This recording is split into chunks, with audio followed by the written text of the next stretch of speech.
Mysore. I mean, we already put factories in Mysore to get things manufactured out of there.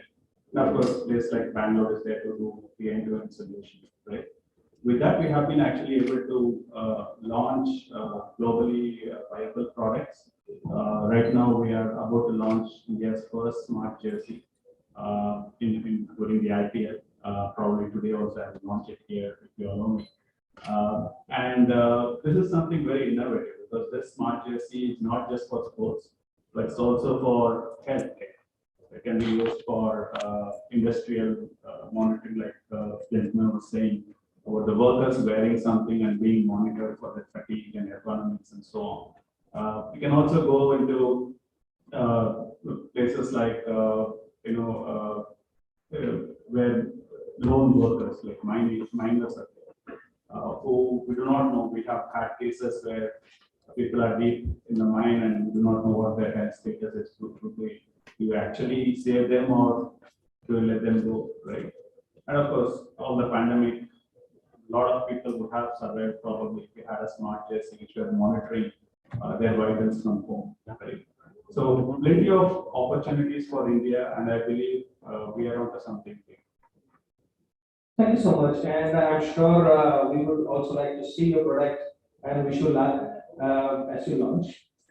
Jumping into another area, all of you talk about innovation, changes. Now, innovation for the sake of innovation, or an innovation leading to a greater market access. That is something which I would like to hear from you. That can we, by innovating, and do things which will lead to larger market access and not limited to what we tend to do within the R&D space. Great research, but it does not get commercialized. So innovation leading to commercialization to a greater market access. So what are your thoughts on that, please? Yeah, I think this is a very interesting question, and this is a question for any startup or a company wanting to do it, right? Which is typically say, you have imagine a 3-circle Venn diagram. So first circle is where do you innovate? I think that's the question. One is what are you good at? That's one circle. The second circle is what are you really passionate about? And third circle is for which there is a good reasonable market size. So if you innovate at the intersection of these three, you have a high probability of winning. Which means that if you are therefore let's take an example. I'm good at, let's say, software and in a specific area, and I'm also passionate about it, but nobody wants it. This will become an expensive hobby, right? So you put your idea through this test, whether it's taking off all the three. Otherwise, what will happen is either it will become a niche. See, everybody doesn't need a huge market, but you might want to solve something only for jerseys, or you might want to solve for any clothing anywhere in the world, or you can solve for anything. Right now, question is the ambition. I think your ambition will decide how big a market you want to access. Some people are comfortable, okay, my factory, if it gets sorted, I'm good, right? Or somebody would say that I want to impact the world. Right? So one is the ambition, and in that, under the ambition, you put all these three. Typically, the chances of success is high. Thank you for your thought. Very interesting to look at it from the perspective of intersection of Venn diagrams. Takes back to classes long back. And before I talk about finances, Siddhi, I would like to hear from you on how innovation can lead to market access globally, and how India can actually take its rightful place, if I can use that terminology. Yeah. So for from our own experience, what we have seen when we talk about things like traceability for a handmade product, that really excites most of the Western world because of the ESG norms, and they are really fascinated about that, and more so the millennium generation. if I take my own daughter's experience, she's in 20s, early 20s. So she is, I mean, even if we buy something for her, she questions, why did you buy this? And, I have plenty. So people are concerned about, where where is the origin of what they wear. I think especially when we provide the visibility, the transparency of where it came from and who made it and how did it actually reach you. I think that information is really, we have done some of this, pilot experiments, and it has been really exciting, everyone.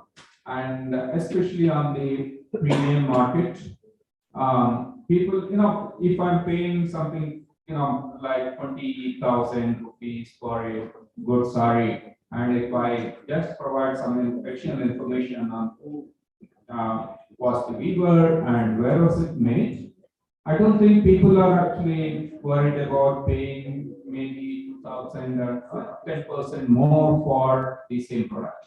And I think definitely that whatever 20,000 rupees part of that can actually reach to the weaver. And actually, some of the, we don't sell our products directly to the weavers, but then there are these either brands or the cooperatives. They are actually willing to pass on that, benefit to the weaver. And I think certainly the access to the market for the end, the weaver, definitely we have seen that increasing because of the product. And we also want to kind of expand this product just beyond the handloom. We are actually looking at even the handmade products. It could be rugs or it could be any of, it could be toys. Looking at, a critical mass and trying to develop products around that as well. Assuming that that will also kind of get better income level for the people who produce this. Right, so you have a greater hope from the generation next as against the generation of my age. We were the ones who spoil a lot of things. I'm also from that side. So, no, actually, of late, I think the questions that we get from the next generation make us to think about that too. Now, if you look at our generation, probably even the previous one, we've been always, more consumeristic and always look at, okay, let me buy something cheap and maybe more. So I think it's probably changing, and that's my personal experience. All right, and thank you for that. So how do you think we should move? I mean, let's look at a real action plan, and take it from there. That so we take these kind of steps, and thereby the one flexibility happens. What the sir said that the intersection. What are your thoughts on it? So I believe innovation is the engine of your economy, right? I mean, today's innovation might not look commercializable, right? But world over, and history has proven many times that if you have an innovation engine running, well supported by all the stakeholders in the system, you will find a commercial value, maybe not in 5 years, maybe in 10 years time. Classic example is, your shampoo. When Hindustan Liver sold shampoo, 200 ml bottles, nobody bought it. But they want to access the bottom of the pyramid, and then they started making this 1 rupee sachets, right? Immediately the market opened up. But the innovation happened long time back, right, for that shampoo formula. And I personally believe, especially in countries like India, anything you do, you can always find a market. It's just a matter of accessing and talking to the right networks to access that. So more often I'm asked by investors, what's their product market fit, right? And I take a view that if you already know that, then you're no longer a startup, right? I mean, startup is basically there to take risk and pursue that risk. And go and see things which others have not seen as yet.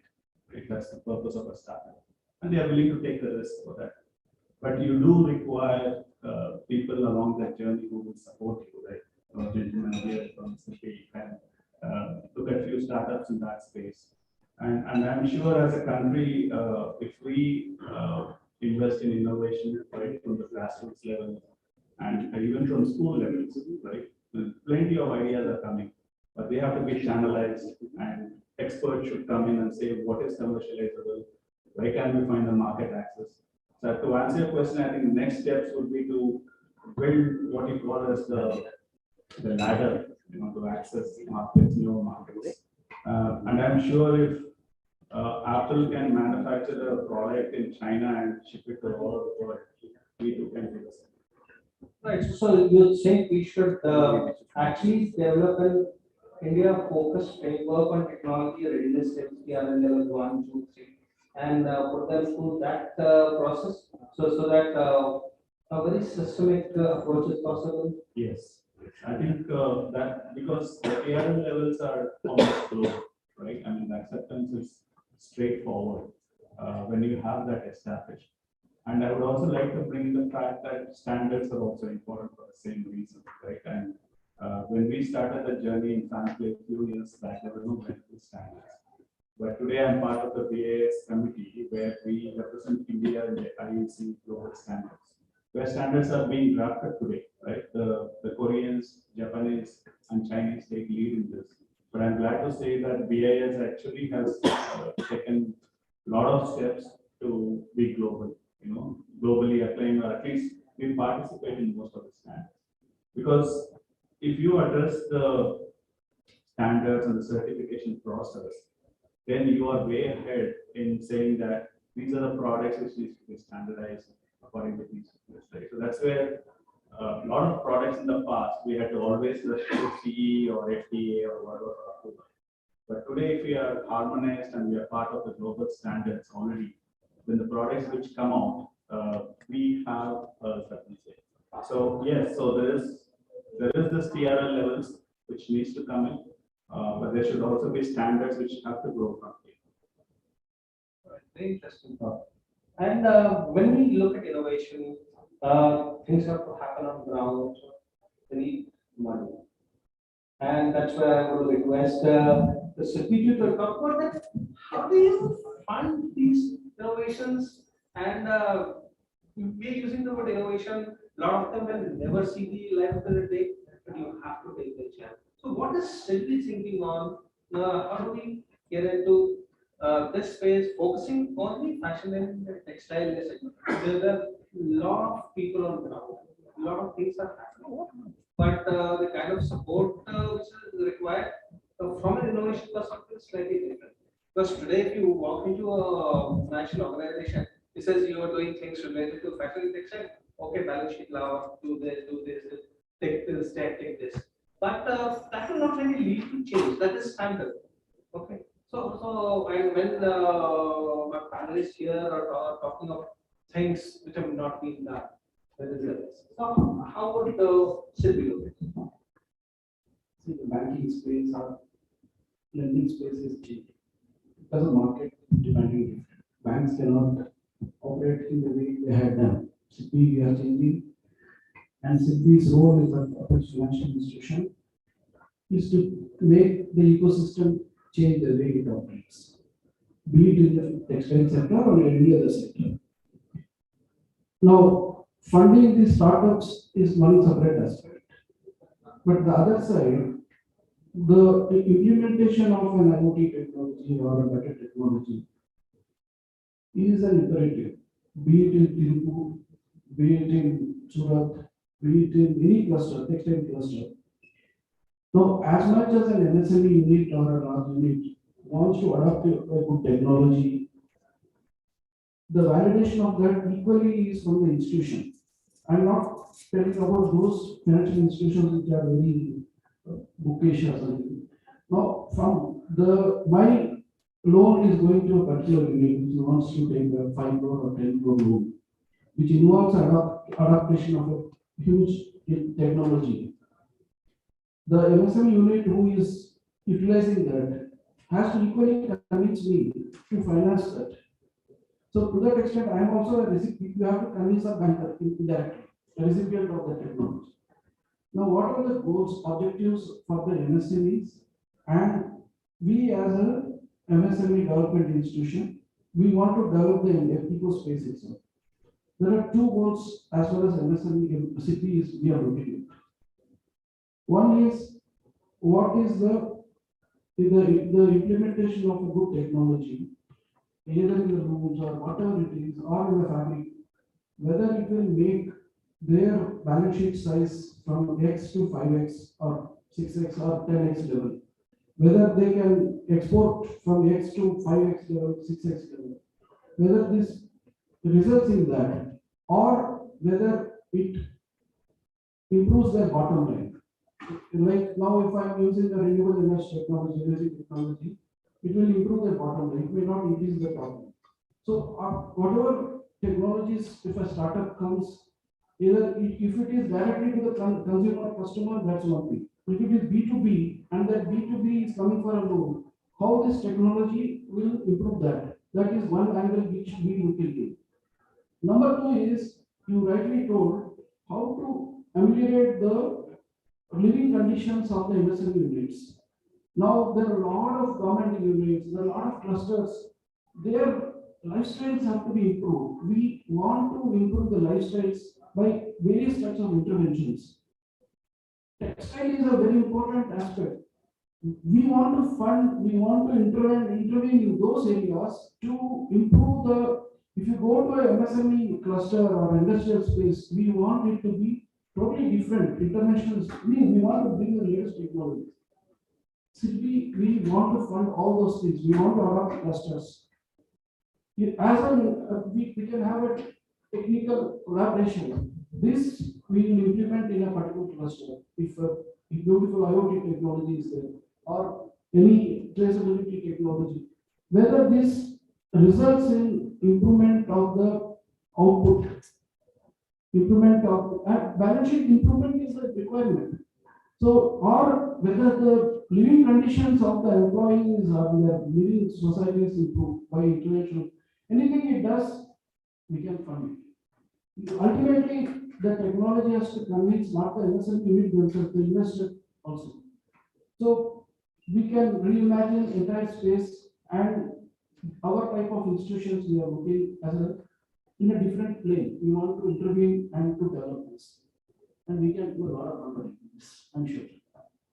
Very interesting. So we have people thinking in a novel way, and we have bankers who are also thinking in a novel way to solve these problems.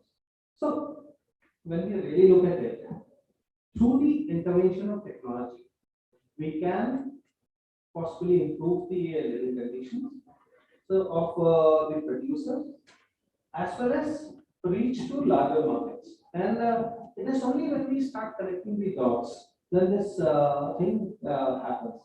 And I'm sure over lunch, and we'll have much more detailed discussion on these, because the reason of all of us coming together is to check out an actual realistic, actionable plan and to go forward. And so this group could do a lot of quality work as far as this is concerned.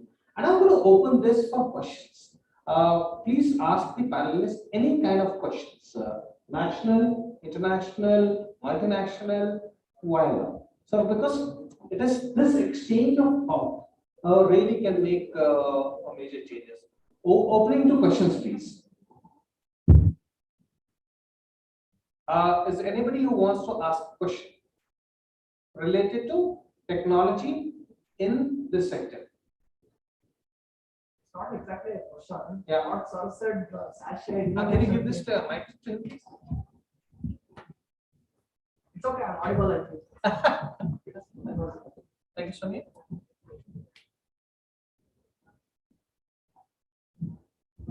Hello everyone, I'm Puneet from 333 Academy. It's not a question. What sir said, the innovation part of sachets, when everyone was selling in 200 ml bottle, that sachet concept that touched my heart. And we have to think in that way, innovative way.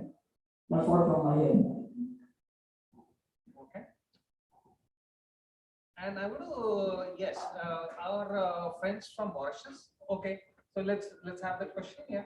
Ravinash here.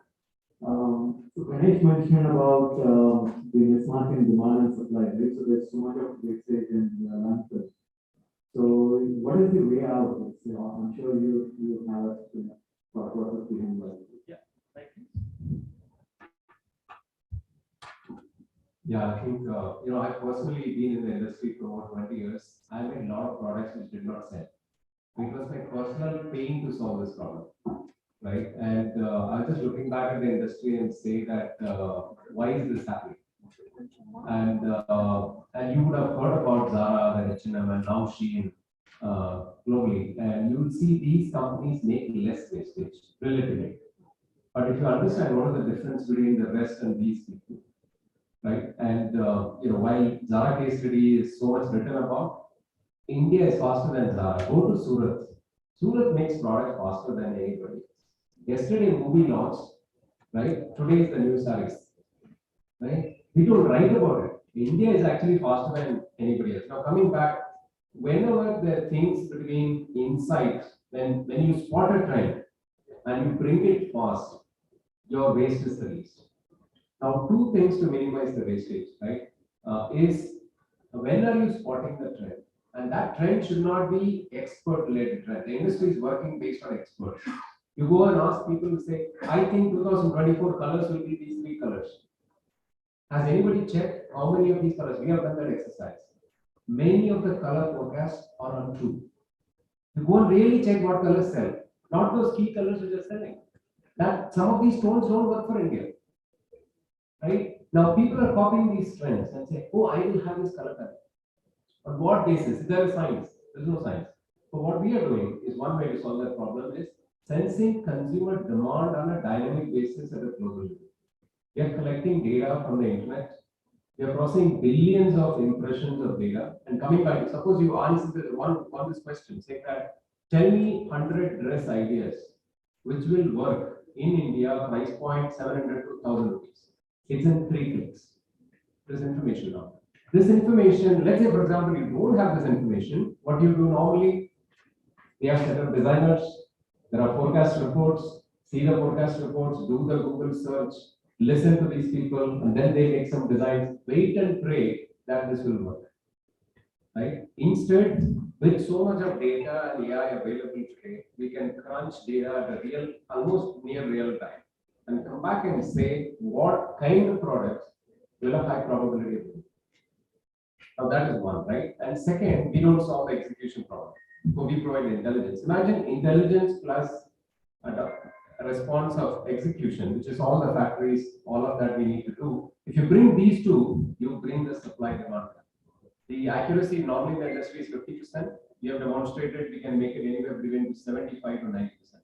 So that's the amount of waste reduction. So far, we have saved over 100 million products wastage, early stages.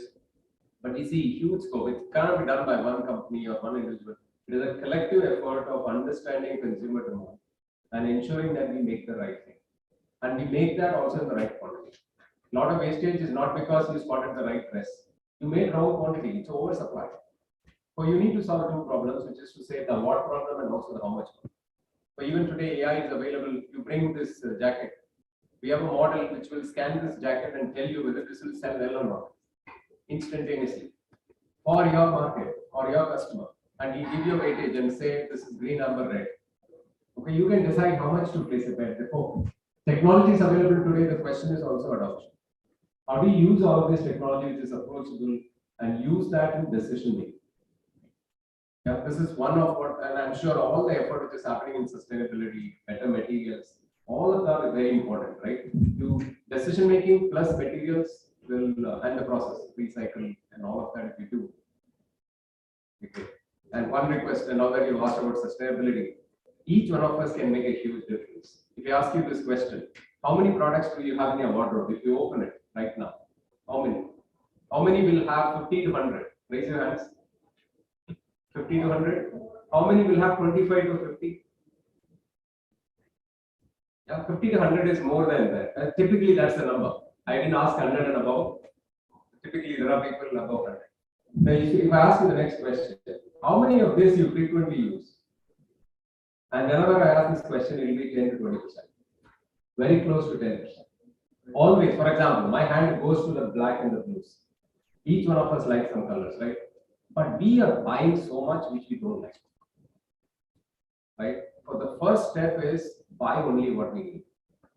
Each one of us can contribute because we are buying, brands are making. They think they have sold means there is a real demand. Sale is never a real demand. Your wardrobe tells us. Right? So I think the first action that we all can take as consumers is buy just the right quantity. I think we'll have a better planet. And my request to all the brands is to not just go based on your sale, to really get into the wardrobe of consumers. Then we all together make less. The next question, a lot of people are going to ask me, if all of us consume less, where will the economy go? That I leave it for lunch. And we had a question from our friends from Mauritius. Can we take it up? Sonia, can you give us please? Thank you. So I very appreciate the sharing of the panel, which is a very good quality. My question is, you're talking about technology intervention in the textile industry. And probably one of the major challenge in this aspect is the reskilling. Because in fact, when you see sophisticated technology are being brought in the textile industry, but somewhere the manpower, the skilling of the manpower need to be adapted to this. Otherwise, nothing will happen because everything is happening through people. So, what is the plan for this skilling of the manpower in this sector? Who would like to take that?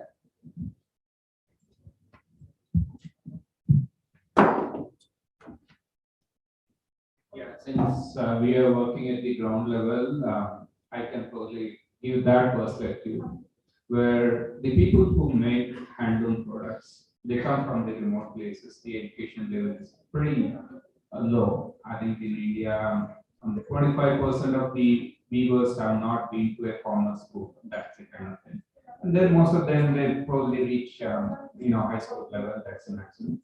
But the challenge that we have, how do we ensure that they make an entry that a product is in progress? I started the work today, a piece of fabric, or I ended it today, or this particular material has come into be today.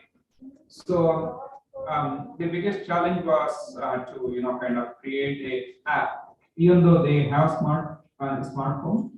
Many times they wouldn't do more than probably a WhatsApp message, and we have to really struggle at that point of time. How do I ensure that? So ultimately, we are somewhere there. Still, I think the challenge is how do you ensure that the technology meets the people aspect. We are trying to make it as simple as just one button start, one button end, and not more than that. But at the same time, there are some key things like we have an IoT device that needs to be always on the loop.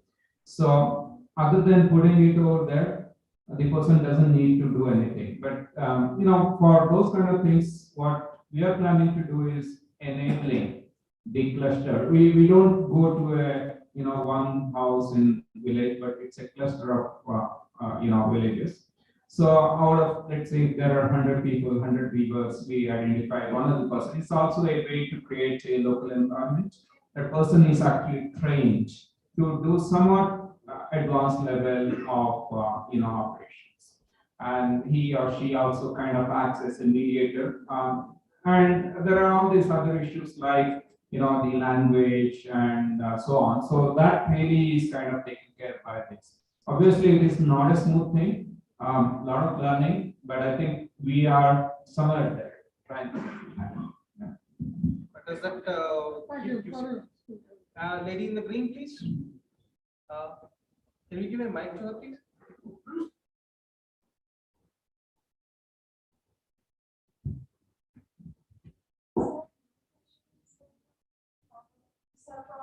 You could sit down.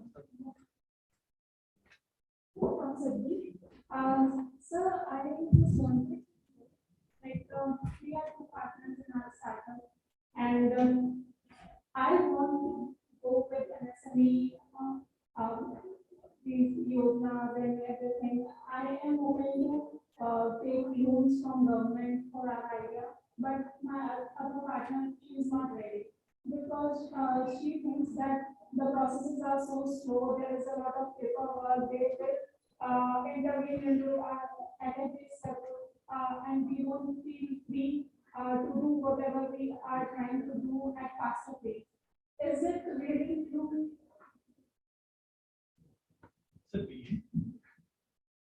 See, any field, we make images, experience. But see, it's like your own product. Somebody has to test it, right? And the entrepreneur is one who never sees us. Whatever happens, the perseverance is the art of the game. It's true, because see, what's happening, particularly institutions which are dealing with public money, means the ecosystem on the other side, lot of blame game means, so they have to, we are only talking about the good guys and who want to do things. So it's the ability of the entrepreneur to communicate that here is a lendable product which will be a success. And in the particularly the MSME space, let me tell, and here is the promoter who is going to stick to what they tell. They are believable. These two, if you communicate, most of the red tape or delay will crumble. So if my child is starting something and the father is convinced, he gives the money to them, it's as good as that. So don't be worried about these things. As long as your product sells, it moves, you have an idea which you are sure it goes forward. First step is for you, if you believe that way, before you start revenues, then you have to convince an investor, an angel investor, whosoever. Afterward, see, loan, normally debt is a upend. When the revenues start moving, at that time, debt is a product. When nothing has started, somebody comes up and it's loan. Debt doesn't work out there because the problem with debt is you may sleep, but the loan will not sleep. The interest will be, it will be always be working on that. So at that point of time where the revenues don't start coming in, investment type of intervention is the best thing. We can discuss a lot more. I hope I'm communicating something to you. All right, thank you so much. Are there any other questions? Okay.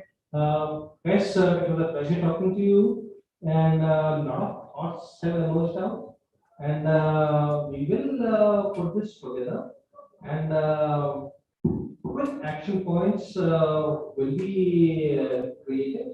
Then, since I work with the Ministry of Textiles, we would look at trying to implement this on ground. So sometimes it happens there is a gap. The government is thinking from one perspective, whereas the requirement on ground is something. So these conclaves do help us clarify our thoughts and the directions we need to take, keeping a broader perspective. So thank you so much for this. It was lovely chatting with you guys. Thank you.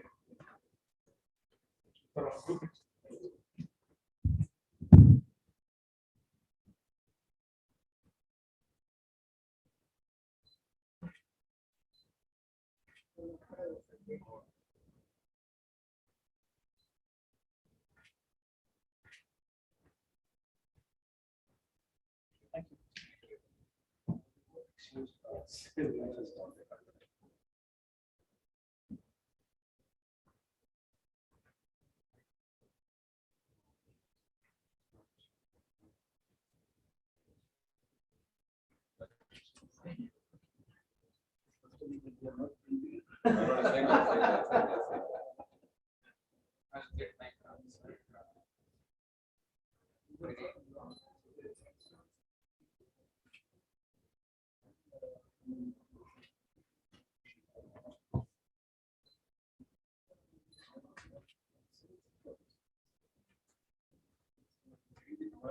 we get the supply side? And the